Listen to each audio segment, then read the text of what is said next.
Greetings, my brothers and sisters.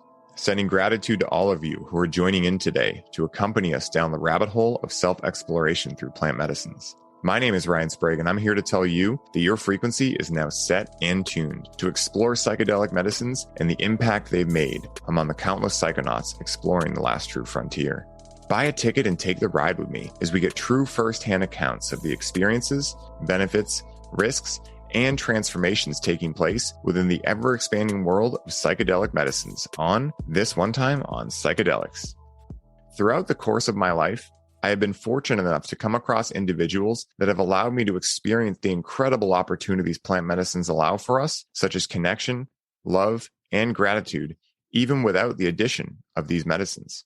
What this is a constant reminder of for me is that these medicines are just that, medicines, and similar to other medicines, the quote-unquote goal, if you will, is to be able to integrate the lessons they gift us into our daily lives so that we may benefit from them long after the quote-unquote peak experience of actually sitting in ceremony with them. Today's guest on the show is a prime example of the above-mentioned example and is someone who from the first moment I met, I bonded hard with over our mutual love for music interests, laughter, and self-development, to name but a few. He is an absolutely world-class, one-of-a-kind jewelry magician, creating some of the finest examples of divine art in the form of jewelry that I have ever witnessed, and has created a business around this art named William Arthur Jewelry that is capturing people's love for one another, his love for the art form of jewelry making, and all around helping people's emotions become reality in the masterpieces he creates. If all of this wasn't enough, and because I am sure you were all curious, he is an individual who has benefited deeply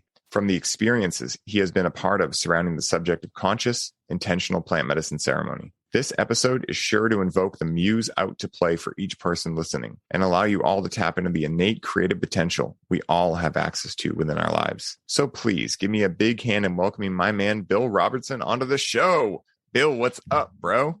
Yes, I've never been referred to as a jewelry magician, but I will gladly and openly receive that. And I'm going to self-proclaim myself as that now, because that is a beautiful way to refer to what I do, and it definitely rings more true than jewelry artist. So thank you for opening that up to me, dude. Game recognized game, right? And it's like I am on a relentless mission to make the world less quantitative in nature, right? There's nothing wrong with artist or producer or things like that. But to me, in my own experience of life, those things seem drier, right? And they seem more overused, right? Let's just use overused, right? A lot of people are artists, amazing artists, right? But to be a magician, that's a specific sector of an artist, right? And I really feel like it breaks apart. Again, there's no judgment on whatever anyone does for art, but there are certain people who, in my experience, right, my own subjective view of things, really reign true as magicians. And you are definitely one of those people, man. Like the ability to look at your art and be like, Jesus Christ, how did that become possible? I mean, the intricate detail you give to everything. I mean, it really, really reigns true how much magic you're putting into everything you create. And so therefore, dude, you are a magician. Yeah, man.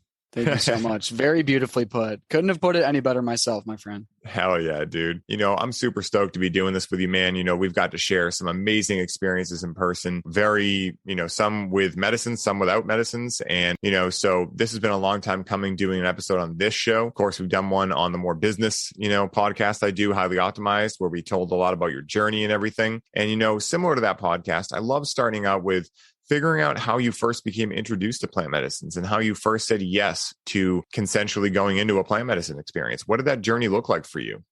Yeah, thank you for opening up with that question. Great place to start. For me, I was introduced to plant medicines and substance as a whole at a very young age, actually prepubescent, as I imagine, many people have. And it wasn't very intentional whatsoever. I was more so just my environment was kind of shaping me. I lacked guidance and mentorship and really, discipline in some ways. And, I hung around friend groups that had older brothers that smoked cannabis. So at first, I grew up in the DARE program, and obviously we know, like so many people can relate to that. There's, just say no and stay away from it, and kind of demonizing all substances as a whole and not really actually diving into how these actually work in society, their potential medicinal benefits and all these different things. So for me, I can remember my first experience with cannabis actually what my first experience was me thinking I was smoking cannabis, and actually someone I was introduced to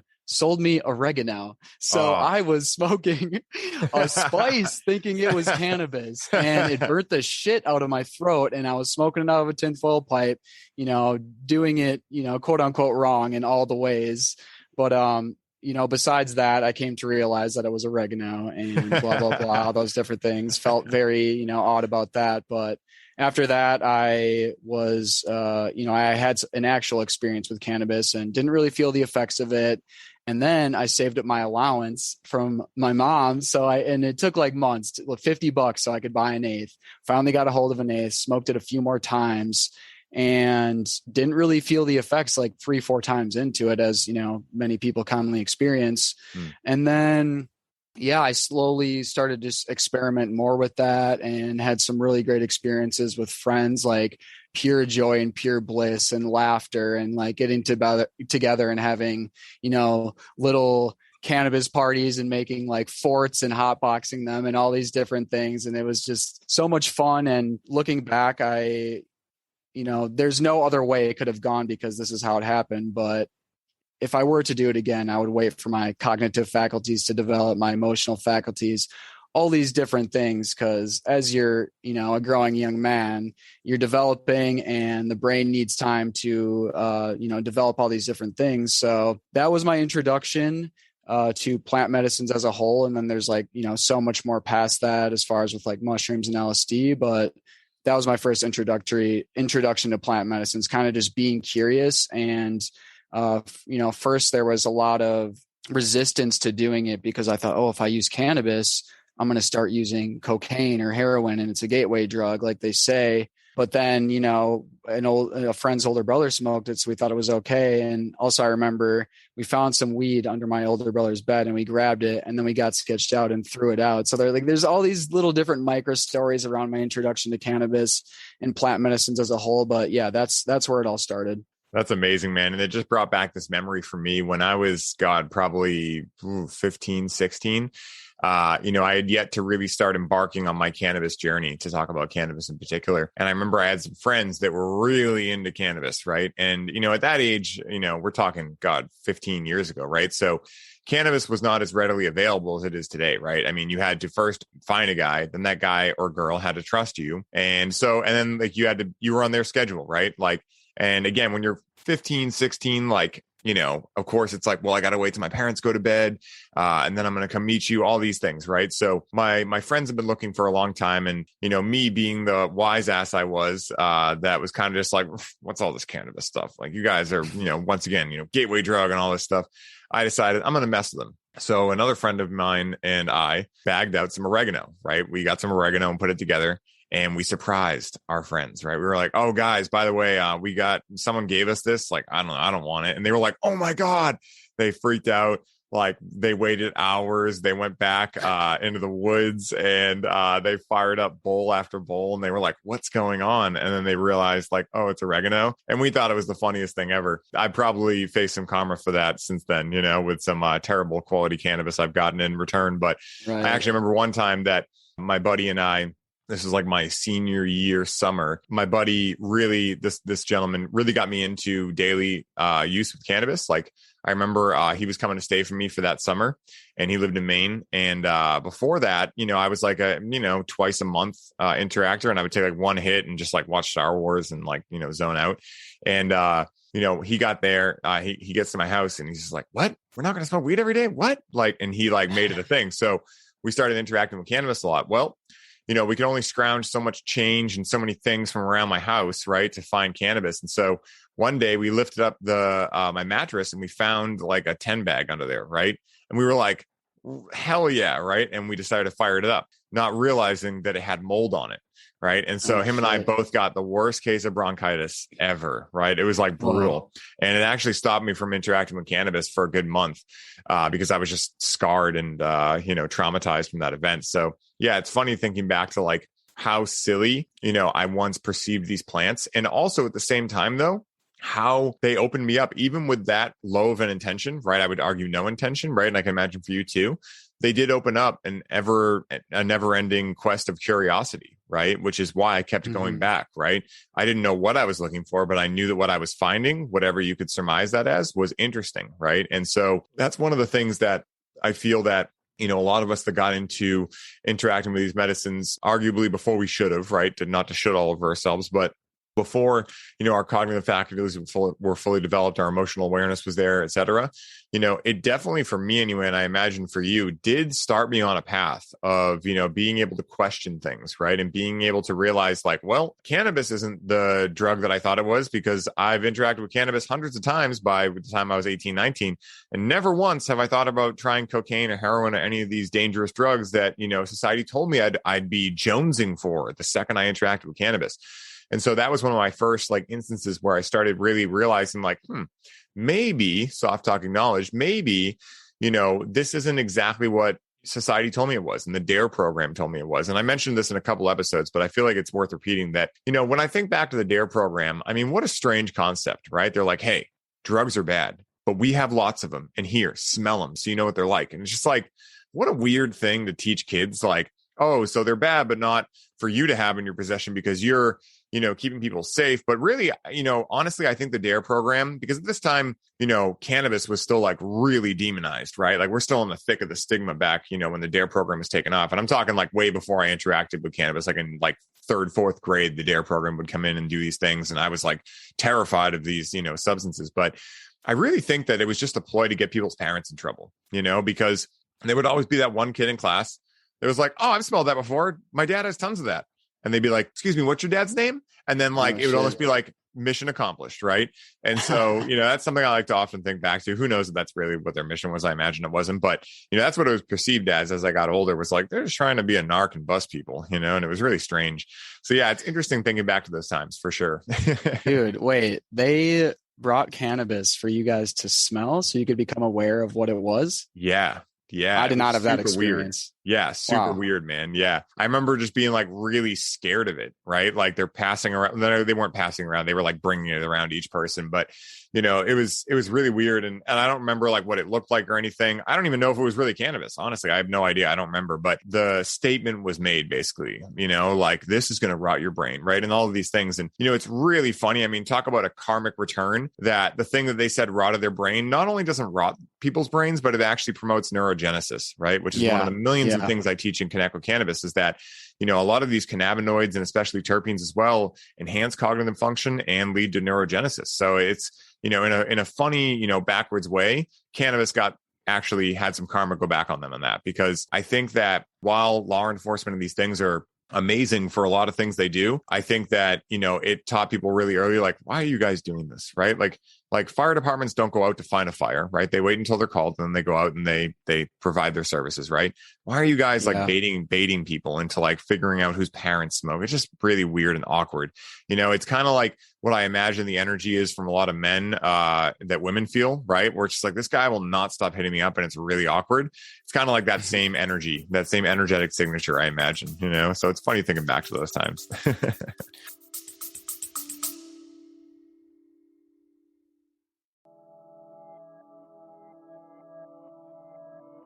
Hey, everybody. I hope you're enjoying the show. I wanted to take a quick moment to let you all know that the doors are officially open for the Conscious Cannabis Collective.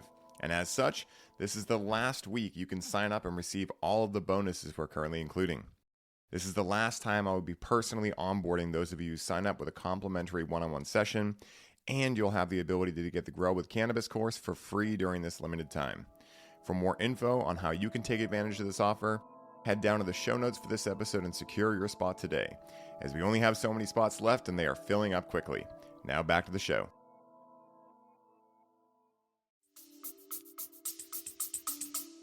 Yeah, man. That brings up a lot for me, just going through the DARE program. One thing being, I remember a DARE pep rally or a presentation or something, all the different things they did to demonize substances and not really share the full gamut of truth behind it all. And one of them was the beer goggle thing. Did you ever do the beer goggle where they literally, these guys that make you see double? It's I don't know how much alcohol that takes, but I've never drinking so much alcohol where I was that impaired visually. So it was just it was all a facade almost. And that's what makes us so curious past that. And then out of the curiosity and with the black market and all the stigmatization and the way society has placed these substances, that can lead to a young person really stumbling into these things in a way that can be harmful. And, obviously that's just not good. And that's kind of how my story unfolded. I experimented with cannabis throughout the years in high school and became a habitual user, and it made me emotionally erratic. And I definitely had like some addictive tendencies with it. And, I'd pick up like an ounce at a time to sell to my friends, not to incriminate myself, but the legal things are kind of lightening up at this point. So I'm not really afraid to share it. And I want to be out of the closet because I think it's our duty as substance users to be on the side of destigmatization. This is very important because people's lives are getting ruined over this. And if you're in the closet and really not speaking out around the benefits and how like these things can make us better people, then you're a part of the problem. So that's like one of the main reasons I wanted to jump on here with you, is because it's very important that we, share our experiences and how they've shaped us and how they've positively impacted us, so we can change the story and change the script and the way society views these things. But yeah, like I was saying, I had a pretty negative habit with cannabis throughout the years, and I didn't really realize it at the time, but like, emotionally erratic, I was having anger outbursts. I, didn't develop my social faculties probably the way someone, using or not using cannabis would have, and wasn't forming healthy relationships and stuff like that. And then by the time I was 18, I actually found myself getting in legal trouble, unfortunately, and super traumatizing experience. And this is like a result of, the laws and the ramifications that come with just like choosing what I want to do with my own body, which is just absurd, obviously. So yeah, I got arrested. I basically got set up by another kid in my school. I would just pick up an ounce at a time and sell to my buddies. Like, there was no harm in what I did. And yeah, so he basically was like, yeah, my coworker needs some weed. I'm like, chill, for sure. Like, let's meet up. So I sold to her. We exchanged numbers. I sold to her about, a few more times. Didn't hear from her. And then 6 months later, the sheriff's department's knocking on my door at my mom's house. And like, I'm just waking up. And mom's like, oh, the sheriff's department is here to talk to you. I'm like, oh, my dumbass friends got into some shit again. Like, here we go, cause it was like, we were kind of mischievous. We never like hurt anyone or did anything that bad, but we got into some little bit of trouble here and there. But yeah, and then they let me know what was up. They had me for selling to an undercover on multiple accounts, and I was just like, what the fuck? Like, I have no idea what you're even talking about. And they're like, oh, we'll talk about it. I'm like in the van, like first time ever being arrested, getting taken to jail just because, I decided to use a plant that grows on earth, and because I was curious and, I had been lied to, and I had a lot of joyful experiences with cannabis. Like, I wasn't harming anyone. I mean, maybe with the way I was using it and approaching my use, I was harming myself in some ways, but still, that's just me. Like, I'm making the decision there. That has nothing to do with anyone else. And, they played good cop, bad cop with me. And like, essentially they said all these terrible things to me. They were breaking me down. They were manipulating a child just so they can try and like get me to flip and all these different things. And it just kind of tore me apart. And it was like the most oppressed I had ever been. And, I had to go through this whole process through the legal system. And, my dad was a police officer who was killed in the line of duty before I was born. And basically they were telling me I was a disgrace to my dad. So like all these, like literally, and it's just like, this is a result of the laws and like how we've placed, plant medicine users, substance users, whatever, like how we've stigmatized this whole thing. This is what this can result in: traumatized kids, people's lives getting ruined. And yeah, it's just sad. So yeah, like I said, that's one of the main reasons I'm here, is because I just want to be open and honest about my experience. And, we all need to speak up so we can really just turn this ship around, because it's, and it is. So I'm glad to see like all the progression that's been made. And of course, with what you're doing with Connect with Cannabis, which has been so beautiful, and like this new paradigm of using it as a tool to become better people, and on our, in our in our growth regimen, and, being better in our relationships and in our creative activities, all these different things. So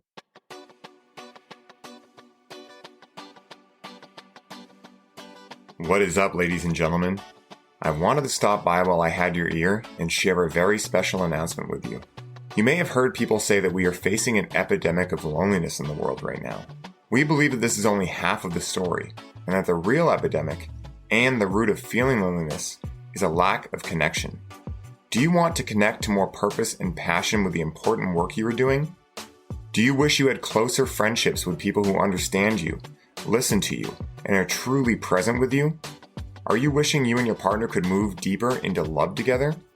The connection in all of these areas comes down to the one most important element of connection, the ability to connect with yourself.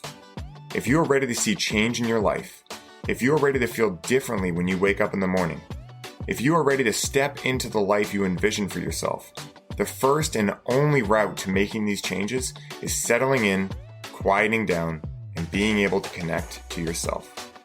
Now, this can be a major challenge in today's world with media, culture, and other energies that pull us out of our ability to connect. When you've tried fitness, meditation, and other self-development practices and still find yourself feeling alone and lacking connection, you may be feeling out of options and wondering if you'll ever be able to tap into your full potential that you know deep down is possible in your life.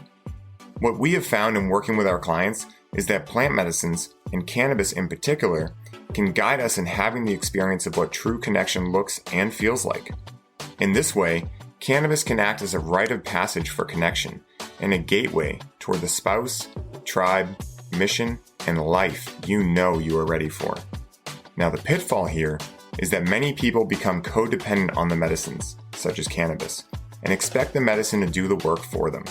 If this continues, what will happen is the user will find themselves reaching for more and more cannabis to feel connection, without taking ownership of their role in the outcome of their experience, and thus they will fall into repeating the same painful patterns. As Zen Buddhism teaches, how you do anything is how you do everything. Therefore, if this painful pattern is showing up in your relationship with cannabis, it is likely a reflection of the same patterns you're experiencing in your friendships, romantic relationships, business, and your relationship with yourself. Learning to work with cannabis effectively will supercharge your experience and will help you get the result you are actually seeking, which is connection. We created a program to support seekers and high achievers like you in doing exactly this. To learn how to work with the healing power of cannabis to connect you back to yourself so you can unlock purpose, passion, and creativity in all areas of your life. What this program will give you is the long-lost user manual for cannabis. This user manual will teach you how to connect with cannabis correctly so that the plant can act as your spiritual aid and ally in life, just as our ancestors understood and practiced. If you're ready to unlock the full power of cannabis, meet like-minded people on the same path as you, build more purpose into your life, and have the most fun doing homework you've ever had, this message is for you. To learn more and qualify for your spot in the program, hop over to our Instagram profile at highly.optimized and book a discovery call. The conscious cannabis revolution is here. Will you be joining us? Sending all of you love. Enjoy the rest of the show.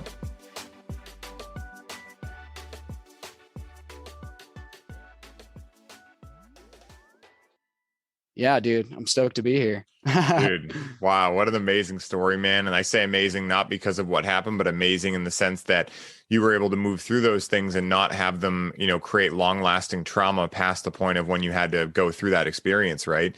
And I imagine, because I know you personally, that you look at that experience as having happened for you, right? And it's like, because now you're able to talk about it and able to really like bring light to the idea that, a lot of times, like, what these laws do is they do that. They straight up traumatize people, right? And, this is what, people like Timothy Leary and all these people who, went through the like, kind of like the start, if you will, of, bringing these medicines into the light have gone through. And, one of the things that I love talking about, because it is so important, is that, with cannabis specifically, I talk about this often, people say like cannabis is addicting, right? And I'm like, yeah, I don't think that's true, right? And here's why, right?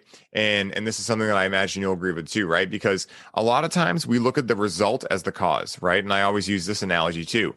We have an epidemic of loneliness. No, we have an epidemic of a lack of connection and ability to connect, right? Loneliness is the result of not being able to feel connected to yourself, others, and the world around you. So very similar. It's not that cannabis, right, is addictive, right? It's that feelings of comfort are addictive for people that are hurting, right? And so that's why, like, one of the main reasons I may connect with cannabis, right, is to ensure that people that are curious about this medicine understand the full scope of it. Like, yes, you can become dependent on it, but realize that it's not that this medicine is dependent forming, right, or habit forming. It's that feelings of comfort and escaping feelings of discomfort that is very habit forming and can become very dependent in your nature. Yes. And so it's really about, destigmatization and also like bringing awareness to these things, right? Taking the boogeyman out of under the bed and just like looking at them, right? And like this is one of the big challenges I see when, things like plant medicines like cannabis and psychedelics alike as well now, they're demonized for so long. And then in a pretty short time, they're almost like completely like into the light. I mean, Gwyneth Paltrow has their own show. Sanjay Gupta is doing specials on cannabis, right? Like, we hear news channels making like funny jokes about like these kind of things. I believe there was recently a thing on, was it I don't know if it was the Colbert Report or there was some show where the New York City mayor was on there and he was basically saying that he lights up and someone gifted him CBD flower and, he was like, do you have any papers? And then like he held up raw papers. I think it was Raw that shared it. And these are all amazing things, right? But at the same time, we're lacking sufficiently in the education surrounding these things. And this is the big challenge, is that it's all well and good to reverse stigma, but at the same time, like you're also reversing years of like people having no awareness around what these things are as spiritual aids and allies, as medicines. And that is when they have the ability to be abused, not because people are choosing like, what I think I want to do today? I think I want to become addicted to weed, or I think I want to be, abusing psychedelics, right? No one, I mean, I want to say no one because it's a big world, but I imagine 99.99 repeating percent of people are not waking up choosing to become dependent on these things. It would be great if I hid all my emotions with cannabis, right? Like that's not what they're thinking, but that is what's happening because it's unconscious, right?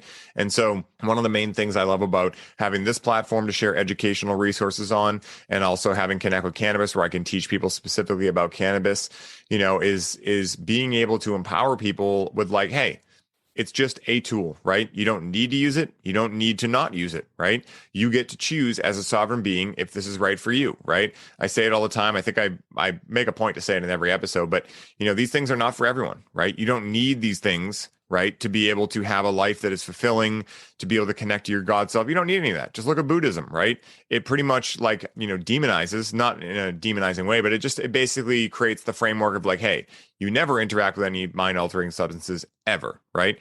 But then there are also Buddhists who are now breaking free of that and saying, okay, I get that, but also this is, a great utility to use something like a mind altering substance in. And then how am I going to use it? What are the parameters set, right? Am I creating an intention? Is there a reason for why I am seeking this medicine? Or is there a reason that I am making sense of why this medicine is calling me, right? And so, I think the important thing to remember is that, up until about really 1900, these medicines were specifically cannabis, were very common, right? Like, before the Tax Stamp Act of 1937, cannabis was in over 250 different medications that were being recommended and prescribed by doctors. And, really the only way that cannabis became illegal was that, these people like Harry Anslinger and William Ralph Hearst, I believe is his name, and the DuPont industry and all these people kind of like coagulated together. And we're basically like this, there's like a quote unquote conspiracy, but I'll talk about like what is kind of like the facts of it is that, they were all very anti-cannabis. And at the time, they had journalism empires that thwarted anything else that was out at that time. And they started making these articles. And especially you're thinking about back in like the early 1900s, there wasn't social media, right? Like even now we have censorship and these things, but we can still figure out things, right? Like we can still hear differing views. It's harder and harder these days, but we can still get differing views. Back then you had like 2 newspapers and that was it, right? And essentially they were controlled by the same person, right? So, and at that time, people didn't travel as much as they do now, right? So you pretty much were born and died in the same town you grew up in, right? So, At this time they controlled the whole empire, and they basically started this smear campaign of cannabis and renamed it marijuana. And this is where reefer madness came from and everything, where they were basically saying that blacks and Mexicans were coming across the border and they were hypnotizing white women and they were raping white women. And that, if they didn't stop this evil plant called marijuana, that, the world was going to fall apart, right, as we knew it. And so basically they went to Congress, I believe it was Congress, and they were like, basically like they had a lot of power. And they were like, listen, we need to make this illegal, right? And Congress had no idea what marijuana was. They didn't know it was cannabis, right? And this is a very important thing that people don't realize about how this became demonized, is that they went there and they were like, listen, we need to make this illegal. And Congress is like, shouldn't we give people a chance? They were like, listen, this is what it's doing. We need to make it illegal now, right? And so literally overnight, they illegalized marijuana, right? And so in the morning, doctors woke up and figured out like, wait, what? They made cannabis illegal? And cannabis is marijuana. Cannabis doesn't do any of that. What are you talking about, right? But at that time, the damage had already been done, right? Because as we know, people with the money and the power, they make the laws for society. And so it's really interesting, like just learning about the history. And we are, in such a great time now in 2021, where there are like very prestigious organizations such as Harvard, such as Johns Hopkins, such as UC Berkeley, coming out with quantifiable data, right? We know that in the modern day world, science is looked at as almost a religion, right? Which isn't inherently a bad thing, right? Of course, it has its challenges, but let's, hey, if you can't beat them, join them, right? So let's release the quantifiable data, the double-blind, placebo-controlled studies that show that these things are beneficial, that show that the people who've been talking about these things in this way for so many years are not just talking out of their ass. They actually have some merit to them. And so it's an amazing time, because now it's harder and harder for people to, talk negatively about these things unless they, one, want to be ignorant, or two, just happen to not know yet, right? But then the whole idea of cognitive dissonance comes in, and whether or not they're willing to change their tune when they're presented with actual science on these things. So yeah, man, it's a really amazing time. And, these types of conversations are really what remind me, how grateful I am that we do live in the modern day time. Because I mean, can you imagine, being the type of person you and I are, a free thinker, in the 70s or 80s, especially the 80s, when the Just Say No thing got launched with, Nancy Reagan. I mean, what an awkward time for history, right? What a global yikes phenomenon got started from that. I mean, lumping cannabis in with cocaine and heroin. I mean, like, that's just, that is pretty silly. That is pretty embarrassing, So yeah, it's very interesting. That was a beautiful synopsis and layout of the history of like how things came to be and how things are. And all I got to say is love always wins, and the truth will prevail with these things. And yeah, I'm honored to be here and like sharing with you to be a part of the movement that is, building awareness around these things and sharing so people can have an accurate perspective and make more sense of their experiences and approach these things in a safe way and in an intentional way, and to, get the most out of their journeys and their use if they decide to, dive into that, and, to share resources and experiences so people can, really just have a better understanding of things, instead of, the DARE program tainting their perspective and really just running amok, and just really laying out information that's productive for people. Yeah. And you know what, like a really cool part of this is, right?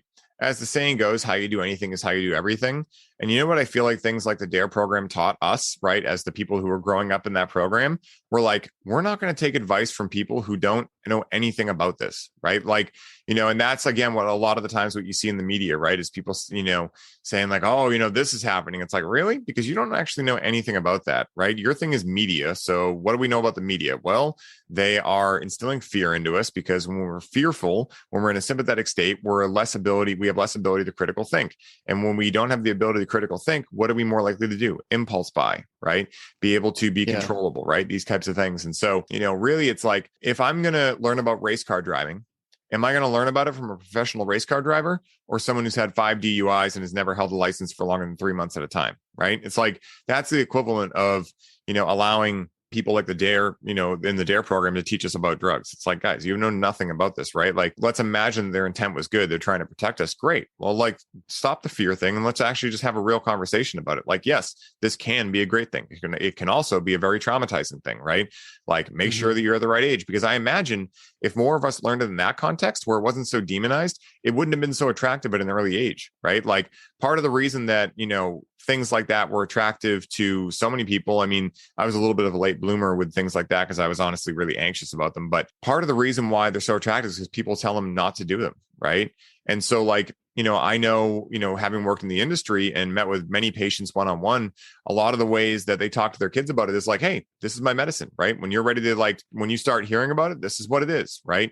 When you're ready to try it for your first time, ask me, right? I'll tell you all the information you need to know and we can try it together, right? And that way it's not demonized. It's just something like, that's just like a flame, right? Like, hey, fire is great. You can cook your food with it. You can also burn your house down, right? So learn how to use it, right? Rather than just being like, nope, we can't talk anything about fire because, it's a scary thing and nope, nothing. Because then that kid's going to be out in the woods trying to light things on fire with a Bic lighter they found on the ground. It's like, This is how psychology works.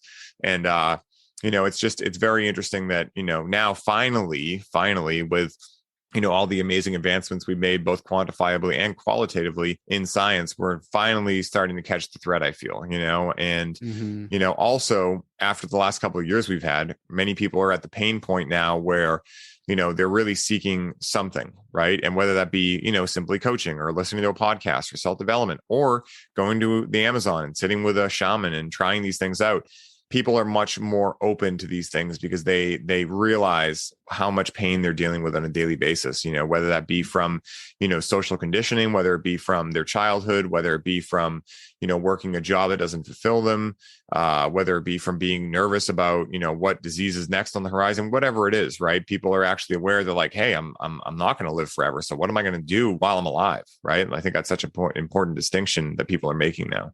Yeah, man. All so well said. You're so well versed in this, and that's why you're the man for the Connect with Cannabis movement and the paradigm shift around cannabis use and really laying that foundation and just allowing people to use it as the tool that it's meant to be used as. All these medicines, they can be used to our advantage. The way we viewed them up to this point has caused a massive negative impact on society. And like I said, people have been traumatized, including myself. We've been lied to, all these different things. And it's just, I mean, obviously this is the way it had to unfold for it to come to be and for us to have the realizations we have. And thank God that at this point, we have science that's backing all these things and so many people sharing their stories and doing the work to shift the public view on things. And yeah, it's great. We can share experiences with family and really, change people's minds around these things and open up people to a new world of healing and exploring themselves. And, that's crucial now more than ever. Like you said, there's a, massive lack of connection throughout society, and anything we can use in a holistic manner to bring us closer to ourselves, which these medicines can be a great way to do that. We should be looking into that. I mean, it's very clear, like, people need to heal right now. So I'm not saying go out and do these things, but they're an option. And there's plenty of resources, including yourself, and so much great information and books out there right now. So yeah, I mean, if you feel called to it, definitely educate yourself and do the research and connect with people that have had experiences and all these different things because, as you say, it could be a valuable ally and aid in your healing and your journey and, really help you unravel your creative potential and really figure out who you are and what you want to do in this world. What do you want to bring to this world? Get an accurate perspective on yourself and your relationships. It allows you to step outside, your normal mode of perception. So that's awesome for me because there have been times where I've used plant medicines and just like gotten a blatant smack, like, no, this is how it is, man. And this is like how you've been showing up. And it's clear as day and you can't forget it when that message comes through. So like, that's amazing. Like, why would we not want that stern hand to, lift us up and push us forward and make us better people?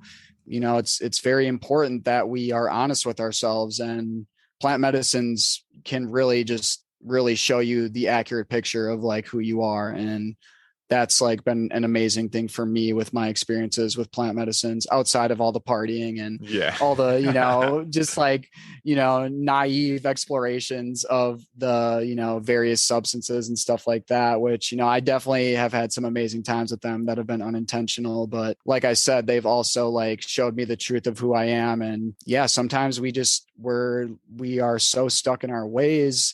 We need a way to step outside of that normal way of thinking to really get accurately gauge like how we are, because it can just be easy to be habitual and be in our programming. And I don't know, you see examples of it every single day. We all know people that are, emotionally erratic and lashing out and aren't able to have a conversation because there's some sort of disagreement of values or beliefs.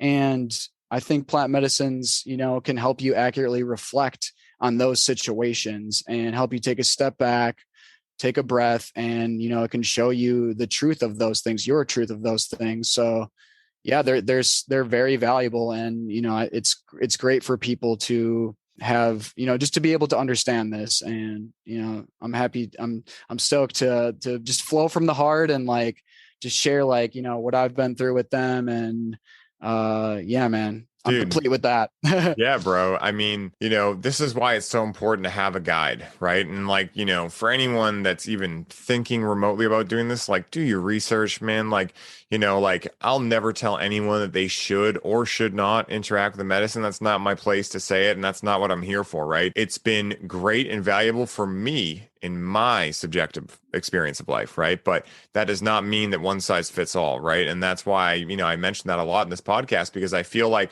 there are a lot of people right now that are, considered quote unquote influencers that are not putting the full light to these medicines, right? They're kind of putting them as like, hey, you should microdose. This is what it can do. But like, and again, like within the realm of microdosing, there's probably not as many challenges, but still like, you don't know what someone's mental state is, right? You don't know how their individual chemistry is going to, interplay with, something like psilocybin. I mean, this is why like, I really believe that education is the key, right? And not just education on plant medicines, right? It's education on how to enact will, right? It's really where science meets spirituality, right? Like understanding that, we get to create our reality, right? And to the degree that we allow other people to tell us how things should be or what we should do is the degree to which we are externalizing our personal power. And that is a really slippery slope to get into, because then when, a media source tells you should be scared over something, you're going to immediately just be scared instead of actually think like, should I be scared, right? I'm not saying that you shouldn't listen to them, but at the same time, like question everything, right? Because, looking at it in like the highest regard, everyone has an experience, and then it gets put through their own perception, and then it gets regurgitated. And over time, the experience changes because their memory and ego is going to change it to better suit them. So at the very least, they are putting forth their version of the experience or reality or whatever, right? And so if we don't take the time to actually ask ourselves, like, how does what that person's saying resonate with me? Right? Like, how does that feel for me? Right? Because there are very few objective truths in this world other than I am, which is, I mean, really it. And anything other than that, I forget what absolute unit of a philosopher came up with this, but, he talks about it a lot that, there's a time in your life where you start thinking for yourself, and that is synonymous with truly growing up spiritually, right? Realizing that, hey, I am the only one that has my true best interests at heart, because I am the only one that fully knows me. And even I don't know me, right? But I'm the best shot I have at knowing me. And so if I'm not making my own choices, if I'm not making my own decisions on things, then I mean, I am at the helm of whoever is out there causing these things. And a lot of times, I won't see that people have bad intention intentionally, right? Or like a bad intent intentionally. That's like a tongue twister, intentionally, but I will say that a lot of people are living in a very negative mindset. and they don't know what they don't know. And so I'll assume or imagine that everyone is doing the best with the information they have available, which is the version of reality that I like to live in. So going on that type of, hypothesis, mental illness is much more than schizophrenia, anxiety, depression, whatever. It's also a lot of other, flavors of those things, infinite different possibilities of people who were, say, traumatized as a kid, and now they're essentially hurting people. And so, when these people get power, right? And they're saying like, well, we need to do this for numbers, right? Say this for numbers, right? In their head, they're like, hey, I want to make my business work, right? But they don't see the down, stream effects of like, hey, what does it do by putting fear into people constantly, right? How is that allowing them to live? And so it's so important to make sure that you're trusting yourself first, right? And you're also asking even yourself, like, do I really know what's going on here? Because at the end of the day, I truly believe that we don't ever really know anything, right? We choose to believe things that are in alignment with us at that time. But the version of us that is in alignment with that could be the version that is malware, right? That is a virus in us, essentially. And so it's so important to question these things. And that's one of the things that plant medicines have been able to assist me with. But that's only because I've been able to interact with them intentionally and with the right guides. And, there's so many things that, fall into the quote unquote set and setting thing. A perfect example of that is, I know you and I were lucky enough to sit with a shaman, out in Oregon when we were out there and experience a nature, experience while, interacting with a very low dose of psilocybin that, he administered for us. And it was such a beautiful experience, right? Being able to, walk through the woods and connect with nature and those types of things. But also, that part of what made that experience so beautiful is that we knew that, hey, we had, a source of getting home that was not inebriated, right? We knew that there were people there that could, were in a sober state of mind that could, just keep watch over us. I mean, again, like we're quote unquote experienced with these things, but at the same time, like you never know what's going to happen, right? We're walking around in the Oregon woods. Who knows what animal could jump out? I don't really know what animals live out there, but I imagine there's something that could mess you up. And so you just never know, right? And so, being able to have those guides is so valuable because we were able to fortunately walk away from that experience because we set up the set and setting correctly and we had the right people guiding us, having a really positive experience, right? And even if one of us had fallen into like a challenge, we would have known there was people around us to support us. And I think this is the big challenge I see specifically, and I've talked about this before, but I'll mention it again. It's worth mentioning with music festivals, right? We're both into music. And I know for me, and I imagine for you, we've watched some people make some really interesting life decisions with plant medicines and psychedelics at music festivals. Oh, yeah. Where, again, no judgment, but I just look at that, I'm like, yikes, I hope that works out good for you, right? And so it's very interesting, looking at all these different facets and, just really analyzing them through my own perception and realizing that I'm very grateful that I know myself as well as I know myself, because these days, the times in which I, choose to interact with a psychedelic are very far and few between. And I mean, even cannabis, right? Like, I'm a firm believer that like Terrence McKenna says, when you get the message, you can hang up the phone, at least for a little while, right? Like, essentially like this, right? Imagine this. You have a conversation. We got on the phone together. We haven't talked in a while, right? Which is pretty accurate, actually. We haven't talked in a while before this podcast. Yeah, dude, except for, some cool business stuff, which we'll get into. But you're like, hey, I'm like, hey, Bill, what's going on, man? What have you been doing? He's like, oh, not much, chilling. We catch up and then we hang up the phone, right? And we're not going to call you back right away unless we forgot to say something. But like, we're probably not going to talk for like a day at least, right? So we've gotten the message and we've been able to hang up the phone, right? Because by hanging up with the phone, what are we able to do? Go experience life again, right? And actually go like integrate, if you're talking about plant medicines, what we learned on that phone call. And so I think what a lot of people, do, and like I have seen a lot of this. And, at times I would argue to say I've fallen into this too. I'd be naive to think I didn't, where it's like, oh my God, I had this amazing experience and that's the goal. So I need this to feel that again, right? And that's just not how it really is, right? When you really start understanding and developing a spiritual practice to go along with these medicines, you realize that all these medicines are is a reminder, right, of what's already there. Mm-hmm. And it doesn't mean that you need to judge yourself and, I can't ever use it again, whatever. None of that. It's just like, you'll know when you're getting a calling, right? Like for me, I know when I'm really stuck, right? Like when I'm like really stuck and I'm like, oh shit, like I feel like I can't solve this problem from the same level of thinking that created it. And all my things aren't working and I've exhausted everything. Okay, maybe that's when I book a trip and I go sit with a shaman, but it's like, I don't want to say it's a last resort, but it's just not the first thing I call on. Because honestly, like, I mean, these things are amazing, but you are disintegrating when you're doing them, right? And so for me, like, I'm running a business, right? I have podcasts. I have a lot of stuff that I need to be integrated for. And so if I'm going to even question, interacting with something like this at this time in my life, it needs to be worth the squeeze. The juice is worth the squeeze, 1,000%, man. And yeah, just with all the, music festival scene, I've reflected on that a lot. I've been to, I don't know, 20 plus festivals and was remarkably irresponsible with, interacting with substances. And I love how you phrase it that way. I was saying using substances, interacting with them, and okay, I was using them here and there, but phrasing it as interacting, much more accurate. So like I said, remarkably irresponsible. I learned a lot through it, but one of the specific stories that comes to mind via, my exploration in music festivals and really all these sorts of things is so this was my first music festival actually, and it was Somerset Music Festival 2012, and it was the first time it was happening. It was up north Wisconsin. I forget the exact town name, but unimportant detail. But, we wanted to find some LSD. So that was our goal. So we got in touch with a friend. He put us in touch with another friend. Of course, it's like a chain of people that you have to go through. Like telephone. Exactly. And literally no knowledge around, psychedelic substances besides the fact that I was curious about them. And I had heard some experiences from other people. So like I said, we get connected with someone that's like a town over, and we go to meet up with him. Dude named Nacho. Sounds very assuring. Yeah. But we meet up with him, high hopes. We're like, oh yeah, it's going to be chill, like just like we buy weed and stuff. And dude's like, oh yeah, can I see the money? He grabs the money and he jumps out of the fucking car and runs. I get out of my car. I'm wearing flip-flops. I'm trying to chase the dude barefoot. And then I'm just really glad I didn't catch him, because like, what would I have done? I was a 17-year-old kid. Like, was I going to fight him and try and, take back my money over this illegal interaction that we were having?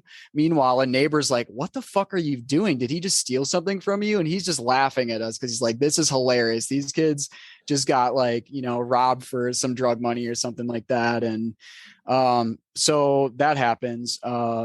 And then we continue our search for the LSD just to get it for Somerset. We wanted to have a psychedelic experience. Like I said, we were curious, and we get in touch with the guy that was supposed to sell it to us. And we meet up with him. He's like, yeah, man, I took 3 of these and I tripped for 36 hours and I never thought it was going to stop. So don't take 3. And we're like, okay, yeah, for sure. Definitely not taking 3. And, we'll take that home with us. So we sourced those and, we go to the festival, blah, blah, blah, yada, yada.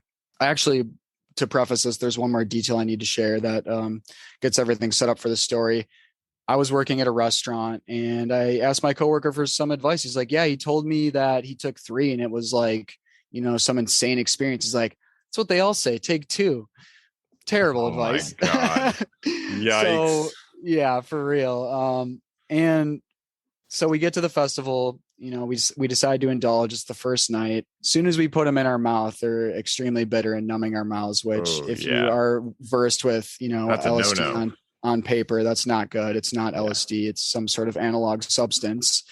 But we had no idea, of course, because we didn't have the education. We didn't have the groundwork, the bedrock of information to, do this in a safe way. Unfortunately, but so we take them and then like things get really intense. Like within an hour, I'm seeing 10-foot color trails. I see a Frisbee fly by and it's like, holy shit, this is just nuts. The grass literally looks like little Mario chompers. And, I'm kind of just riding with it. I'm with one of my best friends and, we both took the same amount. And in fact, he didn't want to finish it. So he took it out of his mouth and gave it to another friend. And our other friend also got, way up there from this substance, whatever it was. And, throughout the day, it was just overwhelmingly powerful. Like literally like everything's morphing, moving. The ground is like going through like it's waves, we're trying to enjoy it, but like the body load was just so intense and it was just so overwhelming. And it was like invoking a sympathetic nervous system response for sure. I remember sitting at the campsite and Yellow Wolf was playing and I was like nowhere near the stage at all. And the bass from the music was just, it was way too much. It was making me feel disoriented, and overall the experience was incredibly disoriented. We go into the night, and we're like 12 hours in, we're like, all right, we're gonna try to go to bed and all this, and and the Famous last experience, words. we made it through. There was like some dry heaving involved, and like we're going through it, we're supporting each other, doing our best to enjoy the experience. It was enjoyable. We were giggling, and we were just like in awe of how intense it was, and how intense like the visual experience was, and all that. Like everything was radiating color, the ground was like doing waves and stuff like that. We saw a big gigantic, it was super awesome. And then the night comes to a close, and we're about 12 hours into the experience, and we decide to wind down and try to fall asleep, which absolutely was not going to happen. So we get into the tent, and we strike up a bowl for the wind down ritual. And all of a sudden, my very close friend starts to not feel so well. And he's like, oh, I need to go to the water spigot. I'm like, all right, cool, man. Yeah, let's go over there. And then he puts his head under the spigot, and then he like sticks his head up right against it and just starts screaming full volume. And it's like the water squirting everywhere. And it's just like obviously causing a scene. And I'm just like, whoa, whoa, whoa, dude. Like, are you okay? Like, what's going on? And we go back to the tent, and then just a fear spiral. It starts to experience a fear spiral and some sort of like thought loop. He thought he was dying, and he really had no like tether to reality anymore. And we kept trying to like remind him what was happening and all these things to bring him back down to earth, but like nothing was helping. Like we could bring him back for 1 second, and he would become aware of what was happening, but then he would fall back into the fear spiral, like, oh, I'm going to die, blah, blah, blah. There was like a few other things he was saying on repeat over and over again. And meanwhile, with my lack of knowledge and experience with psychedelics, I'm like, fuck, I ruined my best friend. Like I fractured his psyche. like this is bad. Like, cause I didn't know that, eventually the substance would wear off. And in some ways, like, that experience is going to carry on with him. So there, there was some truth there, but yeah, so that happened for about 8 hours, and like 4 hours in, I'm like, I'm waking up everyone else. Like, this is an ordeal. We need to come together and figure this out, because I didn't know what to do. Like, thank God some other guy that was more experienced with people having troubling runs with their psychedelic experience walked up. He's like, oh, what'd he take? Blah, blah, blah, trying to help us, and like trying to just talk him into a place where he could understand what was going on, and where he wasn't in a fear-based thought loop anymore. And he helped a bit, and then he's like, we need to find some Xanax or some Ambien. So eventually he found him an Ambien, and then like, moving forward, like at this point in time, it's like Ambien definitely was not the move, because that's not going to knock him out. That's just going to further, probably his psychedelic experience and the perceptions he was having, and make things more trippy and more disorienting. I know Xanax and benzodiazepines can be very great for a sort of, people call it landing gear, I hear.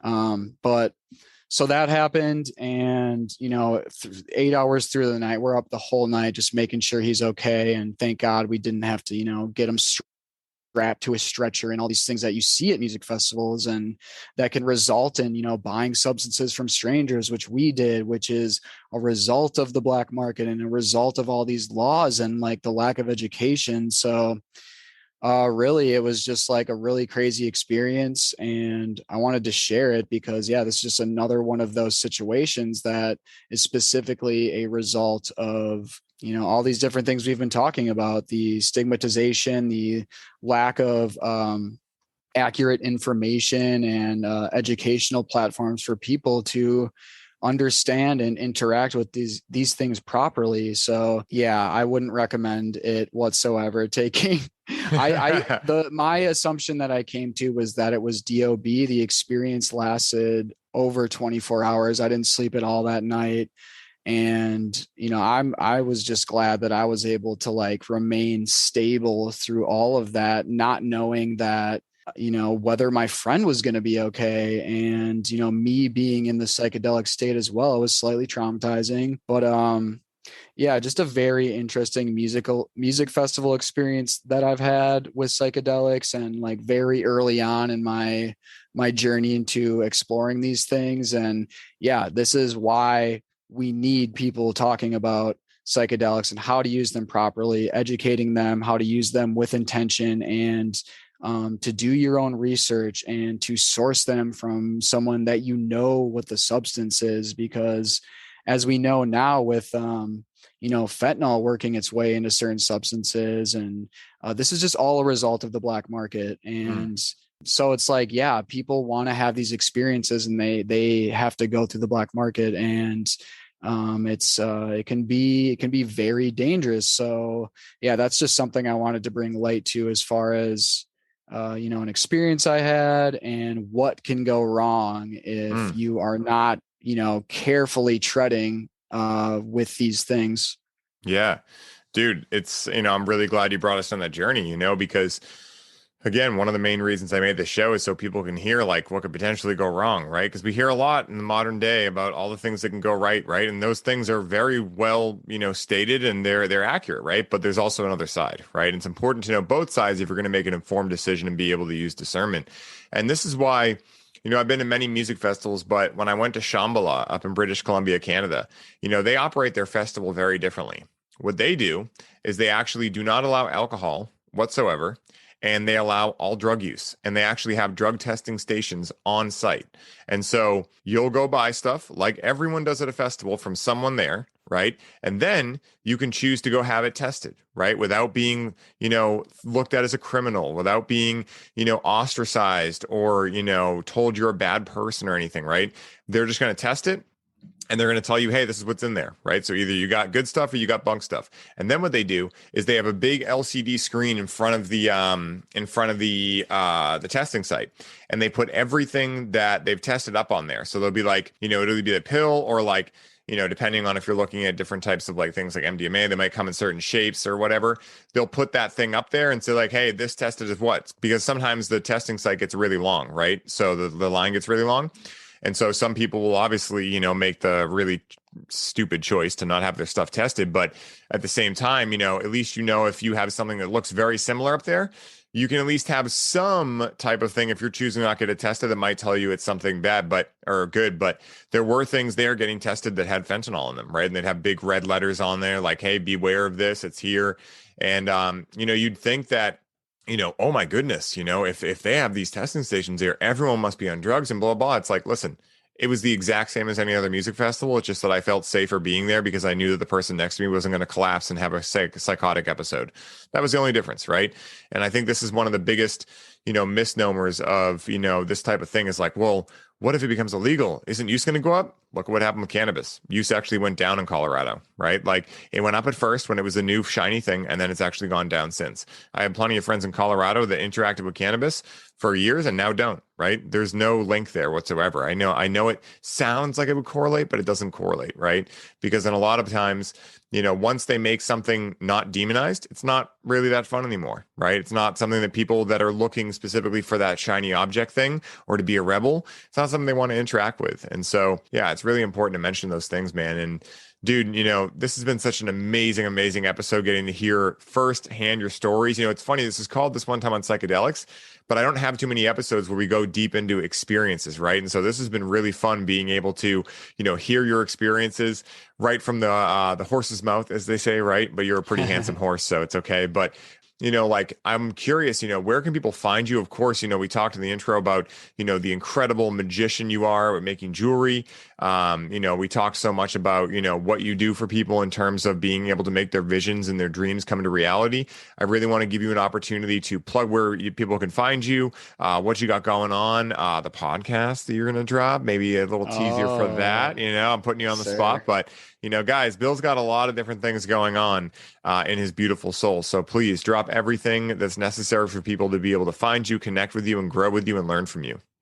Yeah, dude.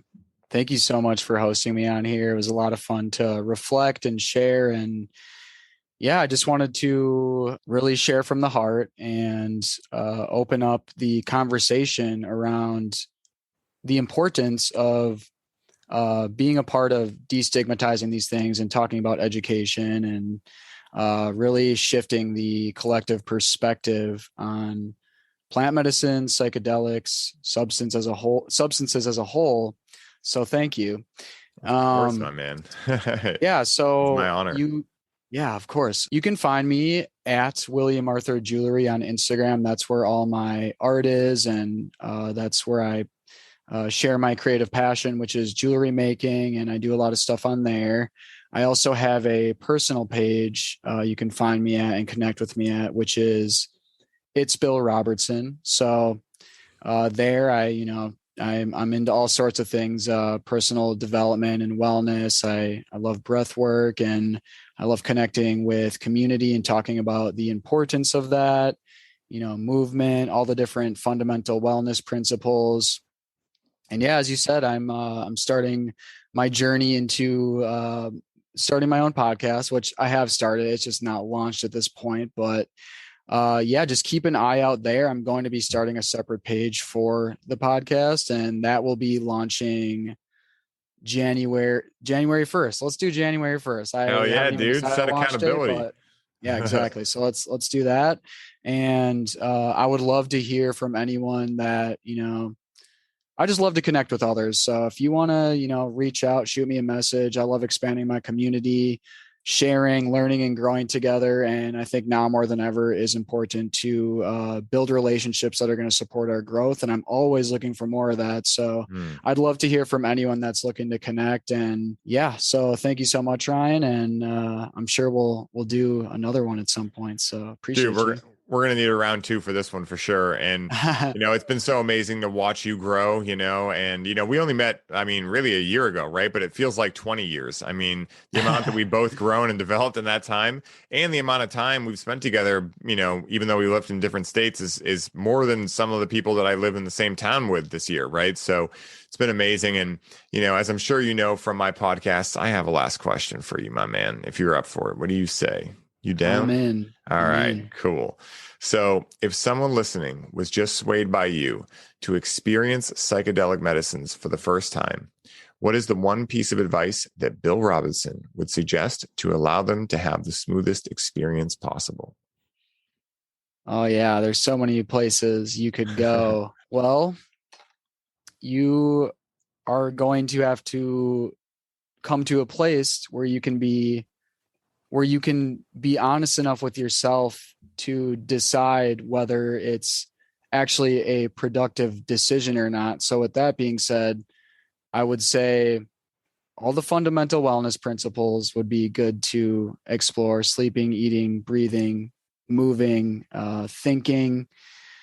That would be a great basis for allowing a more clear channel and allow for a vessel that can decide effectively. And obviously do your own research and find people that can guide you through the experience. As you heard from my own experience, I didn't have that. And, like I said, astoundingly naive and irresponsible. And it could have led to, literally death. So don't want to mess around with these substances if you're in a place of not having an understanding of them. And, find a mentor like Ryan or, a shaman, which I don't really know. I don't really have any resources for you to get in touch with this person. Maybe Ryan does. I know he has many connections, but yeah. I'd say I'd leave it at that. And just do your research and be honest with yourself whether or not it's an experience you feel called to, and do the things you need to do to be in a place where you can be honest with yourself, which sounds kind of abstract, and that's always a journey, but that's another conversation. Absolutely, bro. And guys, as I am sure you have realized as of now, Bill is a dear brother of mine and is truly a source of infinite inspiration within my experience of life. Anyone who can capture the oftentimes impossible task of taking someone's vision and emotional embodiment of such a vision and manifest it into the physical plane, let alone someone who can do such a process so lightheartedly and with so much childlike energy in the mix, is someone who is truly the definition of the divine in the human form. Bill is someone who, from the first moment you meet, will allow you to feel a part of his family. And people like this who lead with their lives heart open and heart forward are a rare commodity in our modern day world. For anyone listening who is leaving feeling inspired to have your life, your experiences, and or your love for another human in this world embodied into a one-of-a-kind, love-filled example of what these things mean to you in your unique experience of life, Bill is the man to entrust with that endeavor. Bill, thank you so much for being such a unit of love in my life, for sharing your endless love with the world, both in the human being you are and in the incredible magic you create with your work. And until next time, my brother, may your journey be smooth and full of light. Aho. Aho. Love you, man.